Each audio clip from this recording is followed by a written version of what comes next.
bag landlord. Hey guys, it's Jennie Wolek with the Wolek Group, Keller Realty in Tulsa, Oklahoma. I'm here with my amazing and patient and caring and kind friends who are working through technology issues. And so we intended to go live on Facebook. That didn't work out. So we went ahead and utilized our time together to chat on some of our favorite topics in this market. Expireds. Jess will be the star on that. And on time blocking and time management, as well as some other things that we come up with. I will still keep checking back on my Facebook. So if people are out there and want us to talk about certain things, then we can definitely do that. So why don't we have everybody introduce themselves? And from my viewpoint, I'll have Tim go first, and we'll just go around the circle from there. Hi, guys. He's the nicest guy here. Yes, wake up, Tim. Oh, so I go now. Okay. Hey, Tim Houk. I'm Kelle Williams here in Baton Rouge.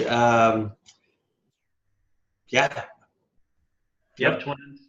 Yeah, we'll do about 185 units this year for 45 million production. We do a lot of business through Sphere, past client events, and referrals. Yay. Who's next? I'll go next. Well, I'm the best looking, so I'm going to go. We're going to ignore Josh. All right. Just teasing you. Go ahead, Josh. Josh Anderson in Nashville. Thanks, Jess, for that. Yeah, so been in the business for about 13 years. We'll close this year with about 86 million in volume, which is a little over 200 transactions. And most of my business comes from Sphere and past clients and agent referrals. Jess. I'm Jessica Starr with KW in Connecticut and Lower Massachusetts. We're going to close about 40 million and 170 or so, 175 units. And been in the business for 15 years. We're a single income family. I have 4 little monsters and love building my business by referrals, social media, and have the biggest profit share tree in the market center. So join the Profit Share Mastermind if you're not on it on Facebook. Love that. Tony, okay. Have you already gone? Hey guys, Tony Baroni, Keller Williams Realty in Tampa Bay, Florida. And we're going to do about 240 units this year for about 65 million. And been in the business 13 years, 13 fun, long years. Long, fun. Long. Well, awesome. I'm Jennie. I'm from Tulsa and Boomer Sooner. And sorry, that's fun. And we'll see how that goes in a couple weeks. And we have a small team, and we're going to get to helping almost 140 families this year. And last year we helped 109. So appreciate y'all that have helped with all our agent referrals, because that's about 25% of our business. So thank you. Thank you. And so let's just get to it, and we'll let Jess lead the way, because this is your thing. You are amazing. And actually, one of the video we made together, if people want to go back and watch it, Jess, on expires, people still comment and share how you have helped them with that. So maybe we won't go so in depth like we did before. Let's just touch on this for a bit. So Jess, what are you guys doing right now? It's December. It's the end of the year. And as far as I can tell with my team, we're going to be out of business in January because we don't have any pendings. Anyone else feeling that way at all? No? No. Just us? No. Okay. Listen, Well, pretend you were feeling that way. What would it feel like? It must be the boys. I don't know. Or maybe it's just you and I here in Connecticut. You know, people get cozy. See this Christmas tree here behind me? They want to be home with their families, and they want to be making memories. And I was listening to 90 listings in 90 days the other day. And one of the things they said was, you know what, guys? Craig Rieger, who teaches it, had said, you're probably not going to set a ton of appointments in December, because I've been beating my head into the wall and feeling really down on myself for not being able to set a ton of appointments in December. He said, what you should start doing is stacking your appointments for January. So all of a sudden I said, couldn't sleep Sunday night, woke up, had a bunch of, back calls I had to listen to on 90 listings and whatnot, because I had other things going on with the team, and caught up on them. And I thought, wait a minute, why are I not stacking my appointments for January? So woke up on Monday morning, decided to call the expired, set 3 expired listing appointments for the first week in January, then called my sphere, then went out and door knocked, then went out and did mailers. And we've got about 7 listing appointments set for January right now. So I just changed my mindset with that quick little tweak and was like, why did I not think of that? And I've set appointments ahead of time, but I was too focused on what we didn't have right now and who didn't want to set an appointment. So I just said, you're right, I don't want to set them right now either. Let's go set those for January after the holidays and get everything all set and be happy about that. So people were super kind and really friendly. And, because I asked the right questions, I actually set multiple appointments with just a couple different calls. So I can tell you, we can role play that too if you want. We can do that. I'd love for you to do that with Josh here in a second. One thing I want to point out that I heard from that, Jess, that I love is that you changed your mindset rather than living in scarcity of right now, oh my God, I need listings, to let's fill up the pipeline for January. That's awesome. Another thing, after you role play with Josh, I'd love for you to share the mailer that you sent out, because you shared a snapshot of instant results you're already seeing from that. So you guys go ahead and role play real quick. Great. All right, Josh. So this guy I called, so you can be him because it just seems like it would fit anyway. Was he a jerk? Well, I mean, so this guy I called was a builder. He built his house, and it was also, don't be scared to call the higher end listings. He was $875,000. So he built the house himself, and I just asked a couple extra questions about, if he had anything else that I could help him with. So just be that guy for me, okay? Okay, are you going to ring me? Yeah, I'm going to ring you. Can't wait to do that in person. All right, ring. Hello? Hi, is this Josh? It is? Who's this? Hey, Josh, this is Starr with Starr Realty Group at Keller Williams. How are you today? Hey, how's it going? Hey, good. Listen, I'm sure you probably know by now, but your home had shown up in our expired listing list today. And I was just curious, when do you plan on hiring the right agent to get your home sold? I don't know, but you're like the 17th agent to call me today. Josh, that's awesome. You know why? No, tell me. There's about 17,000 agents in the state today, so only 17 of us are working, and you're so lucky that you finally got me. Have you shown the property before? Actually, I haven't, and unfortunately, your agent didn't take the time to let me know about your house. And see, we are actually one of the top teams in the entire state, so it probably would have behooved them to do so. And I can see it right here on the MLS. I see some things that I might do differently to sell your home and show some of the features and benefits a little bit differently. If I had the listing, I'd love to show you what we could do to sell your home faster for the most amount of money in the least amount of time. Do you have some time available this week? Can you just tell me over the phone? I could do that, but it's not going to really give you the full picture about what we can do. And I'm sure once I show you our red pen technique on what we can do, you're going to be pretty impressed. So I've got some time available on Wednesday at 1, or would Thursday at 4 be better for you? What's a red pen? What's the red pen technique? Oh, well, I can't wait to show you. See, the thing is, what time? Wednesday at 1 or Thursday at 4.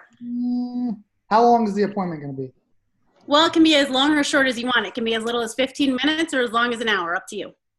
I'll give you 20 minutes on Thursday. You got it. I can make it shorter than that. So let me just ask you, I have your email address is josh@gmail.com. Is that right? Yeah. Great. My listing coordinator, Susan's going to get you a copy of our marketing materials prior to us getting there. So you could take a look at that for us and learn a little bit about the team. It'll show you a little bit about some of the expired listings that we've sold so that you can see what we've made for our clients. And, I noticed this has been listed multiple times here, and I can tell there's some special features. Is there anything special you want to tell me about this house? Well, yeah, I built it, so it's awesome. Yeah, so you must be pretty tied to it, huh? Yeah, I mean, it's just a better product than what's out there. You know what? I'm not surprised to hear you say that at all. So you put a lot of love and care into the house. That's what I'm hearing you say. So it must probably be pretty difficult to let it go, too. Yeah, I just think it's worth more than some of the other spec houses being built. Right. And, can I just ask you, do you have any other of those spec houses available right now in the market? We're always building. Right. And how fast are they moving? All the ones that we're doing right now are kind of in process. Yeah, and you'll probably notice that the state of Connecticut, for every three people that move out, only 2 people are moving in. Interesting. Right. Didn't know that. So yeah, the market's definitely taking a serious shift and downturn. So I'm sure you've noticed a lack of showings on your other inventory. Is that correct? Yeah, it seems like it's changed a little bit. Right. And so what's the most important thing to you when you sell your homes? I want to get as much money as possible. So what I'm hearing you say is like you'd like to net the most, correct? Correct. Awesome. Would having an agent that spends time to communicate with you and let you know what's going on in the market, as well as keep you up to date on all the latest marketing trends, be something that you'd find of value? Sure. Great. So I'll see you on Thursday at 4. I'm going to bring over a marketing packet. You'll have time to look at our everything about the team and I. And I'd love for you to make a list of all those other homes that you have available. I'd be happy to run numbers on those for you as well, just to see if they're priced appropriately. So if you want, you can shoot me an email with those properties, and we'd be happy to run numbers on every one of them for you.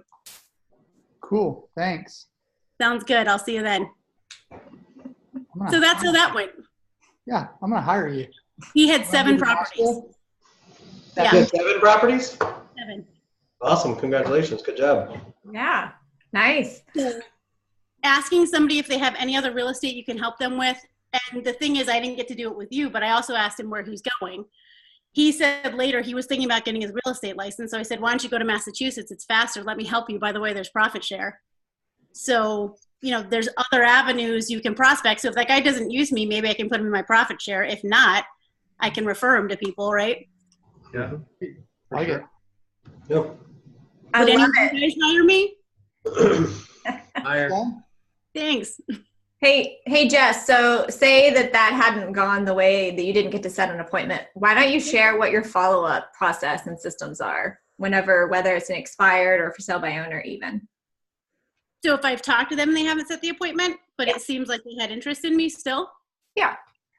Or if they just hung up on me, I'm probably going to follow up with them casually. If they just hang up and they're a jerk, I don't bother. If that's all right to say. If they just say, hey, you know, I'm not ready right now, I say, that's all right. You know, would you mind if I just keep you in my database? I'm going to follow up with you every couple of weeks just to touch base, let you know what's going on in the market. And, you know, you might think you're going to be ready come March or April, but I'm going to tell you Super Bowl Sunday is the kickoff to spring market. And if you're thinking the biggest relocation months of the year are January and February. That being said, people get all their bonuses that time of year too. So with the price point of your home, if you want to attract that higher end buyer, you're going to want to start thinking about putting your house on before everybody else so you look like the best value because there's a limited amount of inventory available. Does that make sense? Yes, Great. it does. Yep. So is anyone I'll have to else? say yes, right? I love it that you're so proactive in this market where, again, we could all just be kicking back and relaxing through the holidays. So you guys are super focused and successful. What do your calendars look like right now that's keeping you in activity and then also keeping your team in activity through the rest of the year? So I'll start with Tony if you have got something to say. Yeah. So actually right before this, we had our team advance in October. We did a lot of like prepping for the goal planning, and we actually did the numbers today. And we approached that as a team. We actually redid our values as a team today. And we all put them on the board, voted, decided what are going to be our top values going forward as a team. And then we broke out all the numbers and did all the goal planning for ISA department, each salesperson, and what our goal will be for 2019. Okay, so what are you guys doing around the office this week? So, you know, we're trying to move right now. So we actually are homeless. So we're all in one conference room. So just to prove that, you know, it's all mindset. Our whole team's been together in one room for since Monday, and it's really been awesome, like from a team perspective. And today we had our goal planning for 2 hours, and people have been bringing in food. Today's like, hey, I'm going to get lunch today. So it's just been a different environment, but generally we've been spending our time. We have about 25 closings between now and the end of the year, so we're really, really busy from a contract to close perspective right now. Our market's slowed down a little bit in the last few months, but we're just making more contacts and continuing to move forward. And we're planning next year who we need to hire in order to hit our goal, which is 333 homes for next year. Wow, that's awesome. Yeah, Jess, go. Yes, I am hiring, yes. Oh, yeah, that's right. He needs to hire me. Hey, Tim, what are you guys doing? I know you're talking with lots of people about potential hires and candidates. What are you doing on the agent front with getting? So, we did our retreat as well. We've reverse engineered to see, what we're doing today shows up January, February. So we're really dialed in on, we broke it down a per agent ratio from contact to appointment to closing. So everybody has that. And it's literally at this point, everybody's deficiency between where their goal and where they are. I showed them how it was purely a function of how many people they spoke with or met with. And so they've got those numbers, and we're talking about it every single day. So we started this after retreat, and now it's not by default that December will be our second best month this year. And so I'm finding that a lot of people are not responding in the market. I think a lot of agents are in holiday mode. We're getting a lot of sign calls because we're taking listings. We're responding to internet leads. We see people online searching. So we're doing the very basics just at a really high level. And December, January couldn't look better. So, and then, yeah, that's what we're doing. That's awesome. Josh, is your office hopping and everybody's making contacts and staying busy? Yes. So we have, kind of like Tim, December, our last 3 Decembers have been our second biggest month. So I think we have 28 or 30 closings for December. So one of the things I told the team yesterday, we're doing a text message to all of our past clients from now until the 23rd or 24th. So we're kind of breaking those numbers up, like 20 to 25 people a day, just very soft check-ins and just seeing how everybody's doing, see if they're staying in town. Do you guys need anything after, if y'all need anything after the new year, we'd love to talk. So it's just kind of a soft touch for the holidays. But we're still doing lead generation every day. I'm doing a bold 100 tomorrow. The team's doing bold 50 next week. What are you doing? What? What are you doing for your bold 100? I'm just dialing like I always do. It's just for me, it's a combination of all past clients, referral sources, agent referrals. I might even call you, Jess. Well, I give you enough referrals, my friend, but I'll help you. Love it. So, and then, really, I'm trying to dig hard to tweak some of our systems with the operations director, just kind of combination of systems and then lead generation. Yeah, so thank you for sharing that. And I realized that we had done an 8x8 database relaunch in the third quarter. And so we have touched on our Met database so much lately. And so on Monday, seeing our numbers and seeing that we need more production, I just printed off all these for sale by owners, and we printed off our bold scripts, and we practiced as a team, and then everyone just hit the phones for an hour and made calls to for sale by owners. Well, this isn't a part of our normal system. We are a database and referral-based business, and so it just was so amazing hearing them all together, making the phone calls, being happy to connect with people, and then setting appointments. Brittany's gone on 5 appointments in the past couple days. And just, if you guys know Brittany, and so imagine her heart, she is getting to connect with people. It is making her this whole new revitalization of her business, and just how excited she is to talk with people. Amy's gone on an appointment. She's a newer agent. And just so for me, it was this huge aha as a leader, as I have to keep putting new ideas and proactive systems in front of them for different opportunities that can fill their bucket with other ways to meet people and put into our future database. So that was fun. Brittany wanted me to ask you guys if you have done for sale by owners in the past, and we know that of course they're going to let us into their house. And what are you guys laughing about over there? Am I frozen? Jess is drinking wine. It's no big deal. It's a coffee cup, but it's good. And so for Text. I can't hear you guys. Anyway, whatever. And so anyway, those that have had nurtures of follow-ups, you guys can help us with what is the touch and systems afterwards for sale by owners. Are you asking a question? I was asking when you guys were making fun of me or something. Nobody heard. No, we weren't. I'll answer first to that. Thank you. Yeah, so we talk about it all the time, and we know that the fortune's in the follow-up. And I think for sale by owners, they're really, of course, they're hesitant, but they're going to, I think, work with the person who they can bring them the most amount of money, but also they have a relationship with.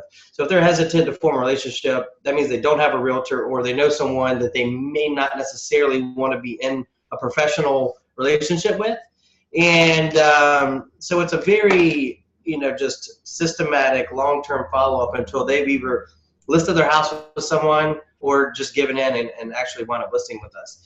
And when they've chosen to do so, it's always been because, when we ask the question, is because you stayed in a relationship with me. Mm-hmm. You cared enough other than just to make a phone call and say, you actually stayed in touch. And so that longevity shows them that if you're in a relationship with them that long before going on the market, what does that relationship going to look like once you actually do go on the market? And I think that was the big aha of all the 6 appointments that were gone on, is that none of them came with a listing packet ready to take the listing. It was more of the problem presentation and the being there and available and being a resource. So I think that I'll report back on how that goes. All right, so Jenny, I have a suggestion. So one of the things in for sale by owners, shut it, Josh, I see it in your face. In the for sale by owners, one of the things that we will do is offer to give them like a security checklist or something like that, so they have an item of value too besides just our marketing packet, just so that they know you care, because they don't ever think about that. So come up with a security checklist that, things that you would think of, like put your jewelry away, your medication, your passports, your money, what things you wouldn't go walk down a set of basement stairs before somebody, right? Especially if you're a woman, like think of these things as you're showing your home. Yeah. Oh, it's a for sale by owner. They're showing their home. They don't think about it. So when you have that conversation with them, say, hey, just curious, when you have these people come to look at your house, are you showing the home yourself? Great. Are you there by yourself? Wonderful. And when you show the home in the basement, let's say, if you were going to meet somebody on Craigslist, would you show them an item you had in the basement? Awesome. Now, how do you open the door to show them that piece of whatever furniture in the basement? You're just going to scare the crap out of them is what you're going. Yeah. One thing we did recently is we rebuilt our entire checklist from conception of the lead all the way to closing, and redid all of our checklists. And one idea we had is just to go to for sale by owner and either door knock them or call and just give them the checklist and say, hey, we just wanted to provide this as a free service of all the things that are going to happen between right now and closing. And if you ever get bored and decide you don't want to do it any longer, just give us a call. Here's our number. And really be very passive about it. But I think that would work because it's pretty powerful. I think we're all guilty of not saying all the stuff we're doing behind the scenes. And a big aha for our team, for each department, they didn't really understand what each department did either. And I think it's some mad respect that everyone has for one another when we did that together as a team. It's been pretty cool. Will you share a copy of that with me? For sure. Us? Yeah, you know it. You know it. Tony, thank you. And things change, right? So we've added so many different things that we were doing, and I realized certain people on our team were doing things that I was like, I wish we were doing more handwritten notes. They're like, we do them on every single one, Tony. What are you talking about? I'm like, oh, good. So on the checklist. Love it. Love it. Here's another good thing. Does anybody door knock? I don't. I think it's creepy. It's too hot in Louisiana. Seriously? I agree with that, Tim. Too cold in Connecticut. So listen, so if you're going to door knock a neighborhood, or you have an open house or something like that, or you could door knock expireds too, door knock before an open house. The magic's in the follow-up. So we take notes as we door knock just on our phone, and we'll send a handwritten note. We'll go with two of us as a security thing too, and one of us will always go, "Oh, hey, I'm Jess, and you are." So that the person, if they introduce themselves to one person and say hi, the other one goes, "Oh, I didn't catch your name. I'm so sorry." So we get their name when they say it, right? And we take down their address. We send them a handwritten note. We follow up with a phone call the next week. We leave door hangers as we go, so that are in nice little plastic bags, because you can't leave stuff in their mailbox. You could get fined for that, but we can leave the door hangers. So just something different to do. And if you're really smart, you have pre-printed cards on your logoed note, and they're already looks like they're written out in blue ink. So all you have to do is write their name in blue ink, sign it, right? And you could date it that same day. It's like, "Hey, it's been so great to meet you today. Look forward to talking to you soon, Josh." Love that. So, yeah. I like the pre-written. That's just going from E to P on that, Jess. Just having. Yeah, and keep the envelopes in your car pre-stamped with your address already on it. So you just literally fill it out, drop it in the mailboxes on, as you go. Yeah. Hey, while we're on this, and then we'll wrap up expired for sale by owners. Jess, you shared a screenshot of a mailer that you just sent out, and you said you've already gotten 3 appointments. Yeah. No, so not 3 appointments. Oh, I got 3 3 responses, but literally it dropped yesterday. Like they got it yesterday. Okay. So that was for a mailer. I mean, I never do mailers. So I just started doing them last month. We put about $2,000 into a bunch of different marketing last month to up everything, because people were telling me I didn't up enough. So we did. And so we did what it was, we have buyers looking in the neighborhood, and it took a little more time because we made them to Jennie Wolek at 123 Main Street. So we had to match them up exactly. And the responses were great. One of them must have gone in the wrong envelope, but somebody had called me and said, "Hey, I got this one for this other neighbor on this street, but I love this. Do you mind if I keep it? We're not ready yet, but we have friends that are, so I'm going to give it to them. Is that all right with you?" And I said, "Okay, that's great. Could you give me their name? I'd be happy to call them." And then I had another one that was via text. That's what I had sent you guys today, and I set the appointment. So what were the words? What was the call to action on it? That's what I'm looking for. Hold on, I'm gonna pull it up in my email, see if I can find it. Talk amongst yourselves, I'll find it. Here, I'll just find your text. You can pull it up on your text message. Yeah. Oh, that was just a text though from the lady, the response. Hold on. Okay, we have a lot of text going on, so I can't find it. No, I have the letter. If you want me to kind of tell you what the letter said. And this was actually great. It was one of the other agents in my office. He doesn't do any social media. He doesn't do he's just getting onto Instagram. He doesn't do for sale by owner. He does nothing, but he does mailers. And he's like, "Yeah, every time I send this out, I usually get, 2 to 3 calls or 2 to 3 listings from it." And I'm like, "You got to be kidding me." He's okay, like, "No." How about this? How about you share the letter, and then I'll share it online for everybody. That sound good? Might. Yeah, that might be a good idea. Maybe. Hey, well, let's switch on to our next topic and get Tim involved in this conversation. Timmy, what's your calendar look like, and how do you time block for success? Tell me your secrets. So, we talk time blocking and the 80-20 principle, that whole thing. But, obviously I just had twins. But prior to twins, I was doing some research and reading on attention residue. And that resonated really with me. So, mine starts the day before. Before I leave the office, I've been trying to be really focused on what I did not complete and what I needed to get done the next day. I make a list, and then at night I kind of review that again. And so I make I've got my standards that are non-negotiable. Of course, prospecting. But I start off my day with a 7:30 call with my operations director of operations. And anything that could pull me away from my prospecting or my most important items, I'll get off my plate. A daily huddle with the team at 8:30, and we go over wins for the day and our objectives. and we do a small session of scripting and role play, and then prospecting at 9 o'clock, and then everything else after 11, contract management, appointments, is outside my standards, prospecting, those items, and my 411 consultations with my team. Who are you talking to every day?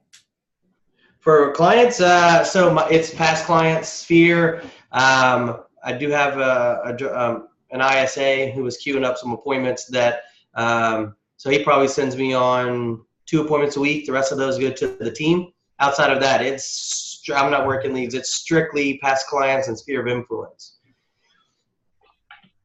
You ever run out of people to talk to?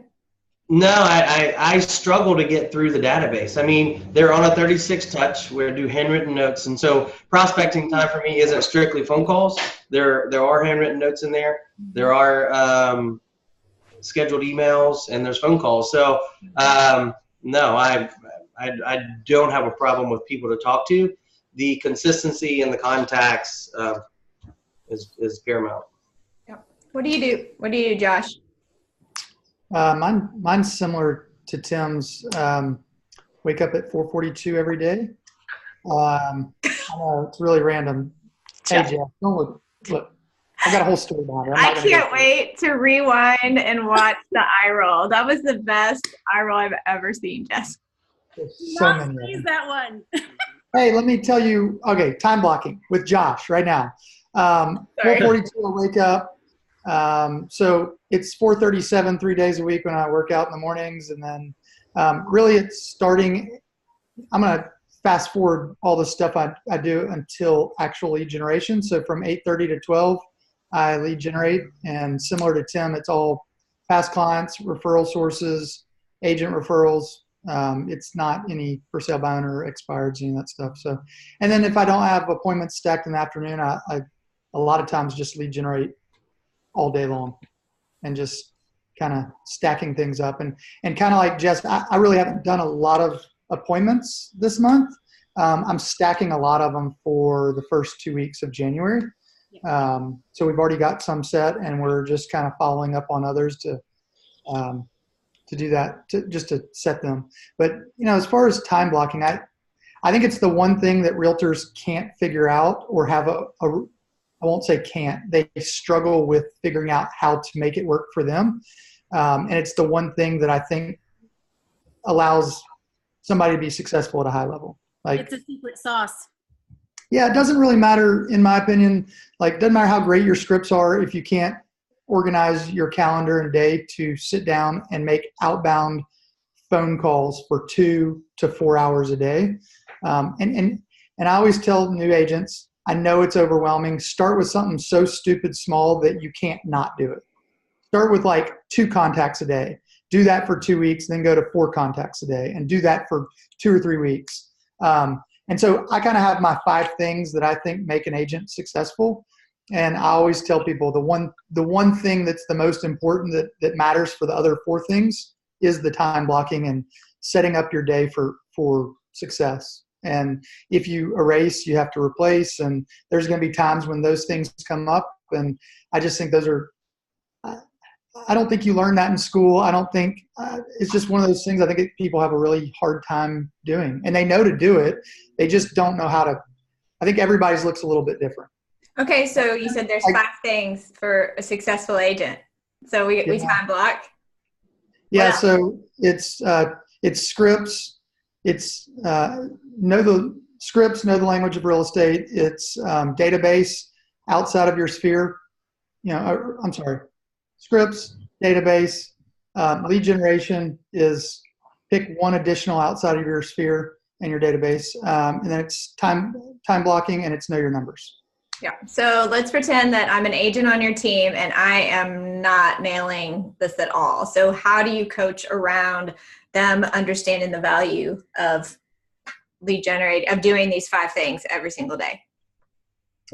Yeah, I think it's those are probably 5 different meetings. I mean, I think you can have one meeting as an overview, but I think it's meeting on each one of those and having metrics between each meeting and the following meeting to really dig into And I think you have to take it and chunk it down to like little pieces.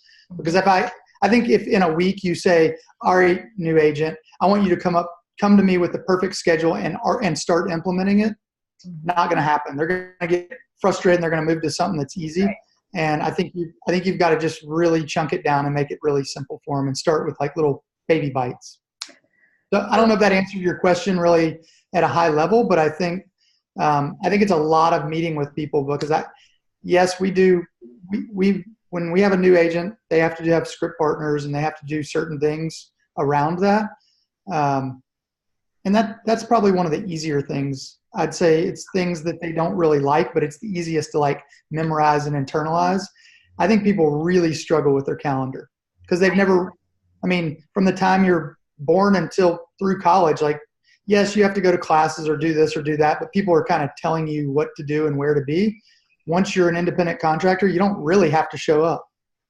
So let's say that you all have standards on your team. So whether that's closings per month or contacts per day, how are you holding your team members to those standards?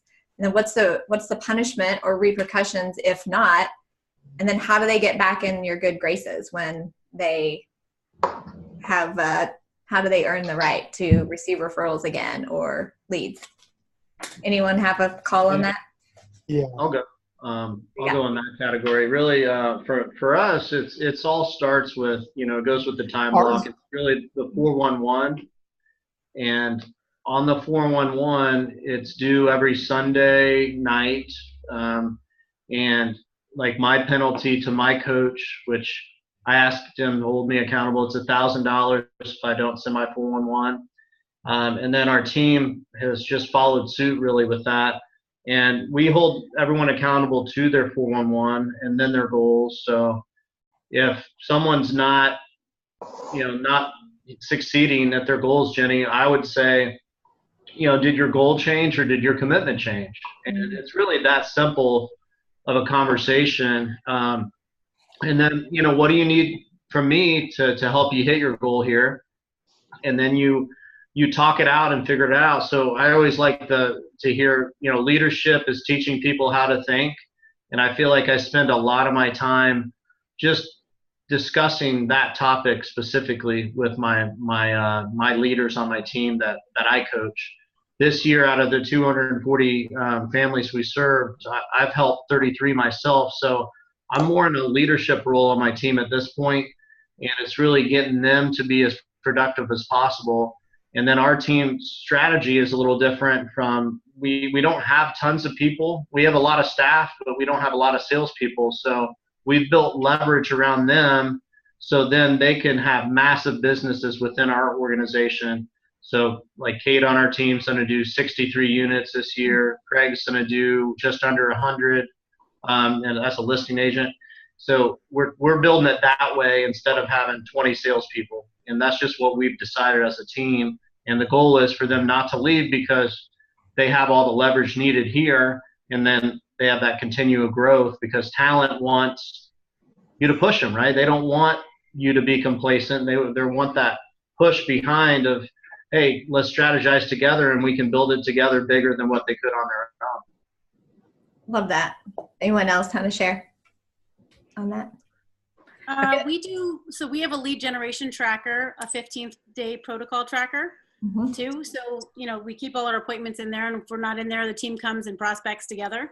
And, they get shut out of Brevity if they're not logging in and doing their thing. The other thing is, we talk about time blocking. There's a couple different things, just like with scripts on anything. You need to know how to have the right scripts with your clients, as well as your family, as well as the co-brokes that you have. So when you talk about time blocking, you need to also make sure that, I tell everybody this, we've spoke on panels before, guys, and I tell them, hey guys, I'm in the office by 7:30. I'm gone by 4. Between 4 and 8, I'm mom, you're not going to get a hold of me. So if we're negotiating, you will hear from me after 8 and we won't stop until we're done. And that's my choice because I want to get it done. Now, unless your house is on fire, call the fire department. I'm sure there's nothing I can do about that right now. My problem was I didn't take the time to tell the people I was co-broking with my hours of availability. Now we post it online, so it's attached to the MLS and they can see who to contact for what, our hours of operation. Yet I didn't have that conversation with the co-broking agents. So a couple times, and it typically isn't a problem, but a couple times it was, and the agent said, "Hey Jess, I can never get a hold of you." And I said, "Diane, you call me at 6 o'clock every night, you will never get a hold of me." And she said, "Well, what the heck?" And I said, "Here's the thing, let me tell you my schedule. Let me tell you when I'm available." And I said, "I have 4 small kids. We're a single income family, and I will be at every one of those kids' events. And I'm going to be present. I'm not going to be perfect. So I want to make sure those kids know I'm mom." She goes, "You know what? I appreciate that." I said, "So after 8 o'clock, you call me anytime you want, because I will negotiate with you if we're negotiating. Otherwise, honor my time and I'll honor yours." She said, "Okay, I wish I learned that years ago. Thank you for teaching me." Right. Yeah, well, that might be a good way for us. Oh, Yeah, I mean, I won't take a call not after like 8. Boomer, but sorry, go ahead. Well, this may be a good way to segment out, is to just kind of let's just share, it's the end of the year. We've all been in business for quite a while. And so what would be some tips or reminders or words of wisdom that we could share with newer agents or people that are struggling right now this time of year? So let's just give your little 1-minute speech on, hang in there, kid. Hey, Tim, why don't you go first? Oh, all right. So mine would be, success leaves clues. We talk about these things and we keep hearing it reiterated and reiterated. And it really is that important to follow. And so if you do the activities, the results will show up. It's been proven. So I would say connect with someone who's doing it at a higher level. If you're new, or if you've been in the business for a while and maybe just having some challenges. I mean, we communicate all the time. We have challenges, and you guys help propel me through some tough situations, some tough times. And I would just say surround yourself with other people doing it, have faith, and have the commitment and the discipline to do the activities. Nice. Yeah, I think the biggest thing is you can get creative in the future. Just learn the basics at a really high level. Don't let off the lead gen pedal, and don't believe the thought process that September, October is, yes, you can kind of think of it through as the end of the year, and that's fine for your numbers' sake, but I think you can hit really hard on October, November, December. And I think a lot of people just kind of take off because every other agent's taken off. And I think December, is happening in September as far as your lead gen and a lot of your business work goes. And historically, it's been our second or third biggest month over probably a 5 to 7 year period consistently. So keep grinding it out. Yeah. I would say it's really the fundamentals, like everyone said. Everyone touched on that already. It's not sexy. It's showing up every day. It's being consistent. My background is I was on a real estate team for 4 years, and I'd highly encourage anyone to join a team in Baton Rouge and Nashville and Tulsa and Connecticut. It's just really, really important because I had from that version, that perspective of being a listing agent on a team, and I achieved so much. And I fast forwarded my 4 years of experience. I got probably 15 years of real estate experience. So I joined the top team in my area, and they've been outstanding mentors. If I saw them today, we'd have a big hug for one another, and I would not be where I am without them. So past success, Tim hit it on the head, past success leaves clues. So whether that's in form of joining a team, is that a form of taking bold? Is that a form of having your TL hold you accountable, or having that accountability partner? Because the people don't know this, but all 5 of us are accountability partners to one another, and we're bouncing ideas off each other all the time. And wow, it's just really cool to be a part of that, right? So figure out who your tribe is and join it. Love that. Good stuff.